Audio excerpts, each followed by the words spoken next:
వాజా biopic of a billion boys Malayalam film review by allrounder star Balyam Venumadhav.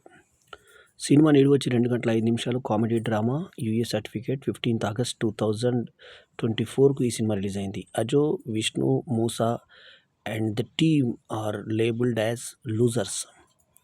As they enter adulthood, the pressures from parents and society become overwhelming. Ultimately, love triumphs over judgment in this emotional tale of self-discovery and acceptance.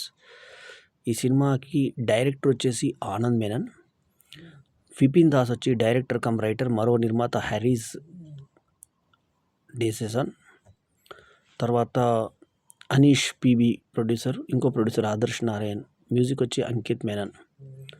ఇక ఈ సినిమాలో casting ఏంటంటే జగదీషు, తర్వాత అజీజ్ నేదుర్మంగడ్, తర్వాత సుజు Sunny, Zeeman Jyotir, హాసిర్ H, తర్వాత సాఫ్ బోయ్, తర్వాత కొట్టాయం నజీర్, తర్వాత నోబీ మార్కోస్, తర్వాత అమిత్ మోహన్ రాజేశ్వరి. వీళ్ళు నటవర్గం.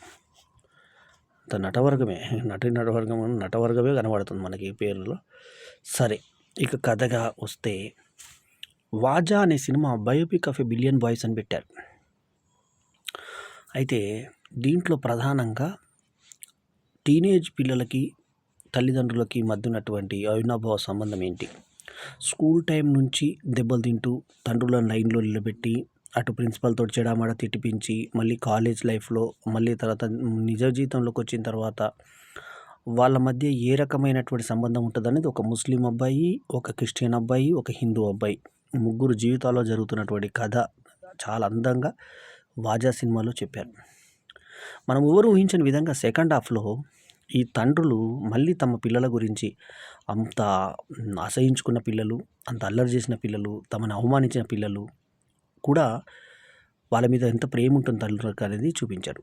తండ్రి ప్రేమ ఒక అర్థం వాజా సినిమాలో చూడవచ్చు మనం. ఒక బ్యూటిఫుల్ ఫిలిం ఇది. సో ఇందులో ఒక ఫంక్షన్లో తను ఫెయిల్ అయిన కుమారుణ్ణి లూజర్ అని చెప్పి అవమానిస్తుంటే, నువ్వు ఈ ఏజ్కి నువ్వు ఎలా ఉన్నావు అని చెప్పి తండ్రి కోపగించుకొని అడుగుతాడు. వాడిని లాగి కొడతాడు ఎవరు బంధువుని. నా కొడుకుని ఎందుకు కొట్టేవారు, నువ్వు అవమానించావు ఎందుకు అని. వాడు ఏదైనా లూజర్ కావచ్చు, కానీ వాడు ఈ రకమైన గొప్ప పని చేశాడు అని తండ్రి అంటుంటే కొడుకుకు సంతోషం అసలు చెప్పలేనంత సంతోషం ఉంటుంది. అట్లాగే ఇంకో పిల్లాడు ఏదో సమ్ డ్రగ్స్ దాంట్లో అనుకోకుండా ఇన్వాల్వ్ అయిపోయి, అంటే అతను ఇన్వాల్వ్ కావు, అనుకోకుండా అతని మీద కేసు పడితే స్టేషన్కి వచ్చిన తర్వాత, నా ఇంట్లో నా భార్య నాకు కొడుకుంటాడు, నా ఇంటికి రాకు అని చెప్పేస్తే ఎక్కడ పోవాలంటే తెలియని పరిస్థితుల్లో ఫ్రెండ్స్ వాళ్ళ నాన్న అడిగి పర్మిషన్, నాన్న నేను మా ఫ్రెండ్ని తీసుకొస్తానంటే సరే తెచ్చుకోపోరని బైక్కి ఇస్తే, ఫ్రెండ్స్ అందరూ బైక్ మీద ఎత్తుకుతుంటే వాడు స్కూల్ బిల్డింగ్ మీదకి వెళ్ళి దుంకుతుంటాడు, కాలేజ్ బిల్డింగ్ మీద నుంచి. వాడిని కాపాడి తీసుకొచ్చి ఇంటికి తీసుకొచ్చినాక తల్లి అడ్డం మాట్లాడితే తల్లిని కొడతాడు తండ్రి. తల్లిని కొట్టావని చెప్పేసి తండ్రిని కొట్టబోతాడు. నన్ను కొట్టబోతావారు అన్న వరకు పరిగెత్తుకుంటూ ఆ ఎమోషన్లో ఇంటి మీద నుంచి దూకేస్తాడు. చావు బతుకుల మధ్య కొట్టబడి ఆడుతున్నటువంటి కొడుకుని చూసి తల్లి తండ్రి మళ్ళీ బాధపడిపోతారు. ఆ తర్వాత అతను మళ్ళీ తండ్రి మీద ప్రేమ పెంచుకుంటే, తర్వాత తండ్రి అంటాడు, నేను ఉద్యోగంలో ఉండగా నువ్వు జాబ్ చేస్తావు అనుకున్నా, కానీ నేను పోయిన తర్వాత నా జాబ్ అని నీకు వస్తే బాగుండు అన్నప్పుడు ఒక్కసారిగా కదిలిపోతాడు. తండ్రి ప్రేమ ఏంటో అర్థమవుతుంది అతనికి. చాలా బాధపడతాడు. డాడీ అట్లాంటిది ఏం లేదు, నా స్వశక్తులతో నేను తెచ్చుకుంటాను, నువ్వేం బాధపడకు అని చెప్పి తండ్రికి భరోసాని ఇస్తాడు. సో ఇది మలయాళం లోగో ఇలా ఉంటుంది సినిమాది. సో ఒక చక్కటి సినిమా. అంటే మలయాళం సినిమా అంటే ఒకప్పుడు అడల్ట్ టు సెక్స్ ఎడ్యుకేషన్ సినిమాలు అనేటువంటి షకీలా టైపు వీటి భ్రమల నుంచి తొలగించేటువంటి మంచి సినిమాలు చాలా సినిమాలు వచ్చాయి. వాజా అటువంటి ఒక గొప్ప cinema. Biopic of a billion boys అనేది ఒక క్యాప్షన్గా తీసుకోవచ్చు. అయితే చివరాకరణ వాళ్ళు మళ్ళీ విదేశాల్లో సెటిల్ కావడం, ఆ తర్వాత వాళ్ళ ఉద్యోగాల వేట ఏంటి, వాళ్ళ తర్వాత ఒక అతను సెల్ఫ్గా బిజినెస్ చేయాలనుకుంటాడు, దానికి ఎవరైనా నమ్మకపోతే దానికి బ్యాంక్ లోన్స్ కోసం ప్రయత్నం చేస్తుంటే తండ్రి, అరే మీ అమ్మ చనిపోయిన తర్వాత జ్ఞాపకంగా ఈ బంగారం బ్యాంకులో పెట్టుకున్నాను, ఇప్పుడు నీకు పనికొస్తుందేమో చూడని చెప్పి చేతిలో బంగారం పెట్టేసిపోతాడు ఆ కొడుకు స్పందన. చాలా అంటే ఇందులో heroines, lovers, sex, violence, exposing ఇలాంటివి ఏం పెట్టకుండా ఒక తండ్రి కొడుకు, ఓ తండ్రి ఓ కొడుకు, ఓ తండ్రి కొడుకు అంటే 3 జతల తండ్రిదండ్రులను చూపించి, నలుగురు ఇంకొక తను కూడా చూపించి 4 జంటలు అంటే 4 తండ్రులను నలుగురు పిల్లలను చూయించి వాళ్ళ జీవితాలు గాడి తప్పినప్పుడు ఆ తర్వాత జీవితంలో తండ్రులు ఏ రకంగా స్పందిస్తారనేది చూపించి ఇప్పటిదాకా రానటువంటి ఒక డిఫరెంట్ సబ్జెక్ట్ని, సెన్సిటివ్ మ్యాటర్ని ఆ తండ్రుల్ని కూడా చాలా సహజంగా ఆ 2 కోణాల్లో చూపించారు. యువకుడు ఉన్నప్పుడు ఎట్లుంటారు, వాళ్ళు మరీ వృద్ధాప్యంలోకి వచ్చినాక తండ్రులు ఎలా ఉంటారనేది కూడా చూపించి, వీళ్ళు చిన్నప్పటి నుంచి ఏ రకమైన అల్లరి చేస్తారు, బురదలో ఎలా కొట్టుకుంటారు, చిన్నప్పుడు ఒకడికి గిఫ్ట్‌గా చాక్లెట్ ఇస్తే అది చాక్లెట్ కాదు, అది మన మోషన్స్ వచ్చేది, దాని కింద మీద అయిపోతాడు వాడు.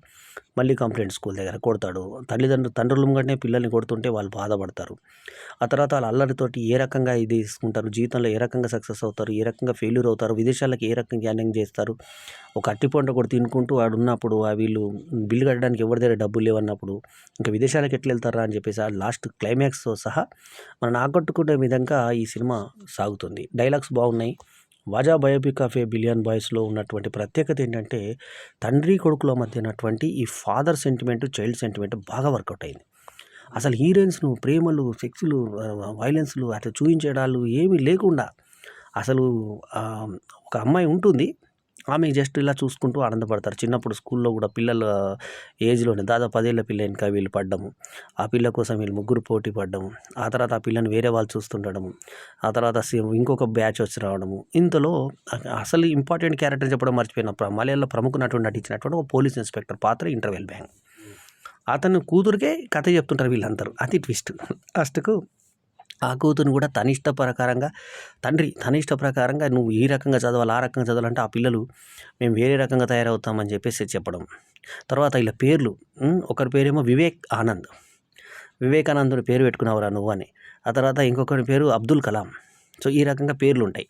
సో ఆ పేర్లను చూసిన తర్వాత రేపు ఈ పేర్లను కన్నా వాల్యూ ఏంట్రా, అసలు ఆ పేర్లు ఇక్కడ వివేకానందుడు అంటే ఎవరు, అబ్దుల్ కలాం అంటే ఎవరు, ఆ పేర్ల కలం విలువ ఇవ్వండిరా అని చెప్పేసి అందరడం. చాలా తమాషాగా టైటిల్స్తో సహా చాలా అందంగా వాజా సినిమాని తీర్చిదిద్దినటువంటి దర్శకుడు చాలా గొప్ప దర్శకుడు అని చెప్పాలి. సో ఆనంద్ మీనన్ చాలా అద్భుతంగా తీశాడు. సో గౌతమ్ వాసుదేవ్ మీనన్ గుర్తుకొచ్చాడు నాకు ఆనంద్ మీనన్ చూస్తుంటే. ఈ డైరెక్షన్ టేకింగ్ చాలా అద్భుతంగా మంచి సబ్జెక్ట్ని, ఇంత అందమైన సబ్జెక్ట్ని ఇటువంటి అసభ్యత లేకుండా అసలు హీరోయిన్ ఇందాక చెప్పినట్టుగా చిన్న స్కూల్లో లవ్ లాగా చిన్నది చూపించాడు తప్ప ఎక్కడ కూడా అటువంటి కమర్షియల్ ఎలిమెంట్స్కి వెళ్ళకుండా తీసినటువంటి నిజాయితీ చిత్రం Vaazha. So Vaazha biopic of a billion boys అనే సినిమాకి నేను ఇస్తున్నటువంటి రేటింగ్ 4/5. ఎందుకంటే సినిమా చాలా ఆసక్తిగా ఉన్నటువంటి చక్కటి చిత్రం, అద్భుతమైన చిత్రం. అందుకే సినిమా అన్న, సినిమా కాదు. ఎందుకంటే చిత్రం అనే కన్నా చిత్రం అంటే గొప్పది కాబట్టి ఒక అద్భుతమైన చిత్రాన్ని చూసిన ఫీల్ కలిగజేస్తుంది వాజా. సో ఇదండి ఈ రివ్యూ. ఈ ఉత్తమం అయినటువంటి ఈ సినిమా ఇంకా రన్నింగ్లో ఉంది. ఇక్కడ సినీ పోలీస్ మల్కాజ్గిరిలో ఇంకా ఆడుతుంది. చూడాలనుకుంటే చూడవచ్చు, తెలంగాణ, హైదరాబాద్లో. సో ఎల్లప్పుడూ మీ ఆదరాభిమానాలను ఆశించే మీ ఆల్రౌండర్ స్టార్ బల్లెం వేణుమాధవ్. ఈ రివ్యూ నచ్చితే షేర్ చేస్తారు కదూ. మీ బల్లెం వేణుమాధవ్. నమస్తే, జై హింద్.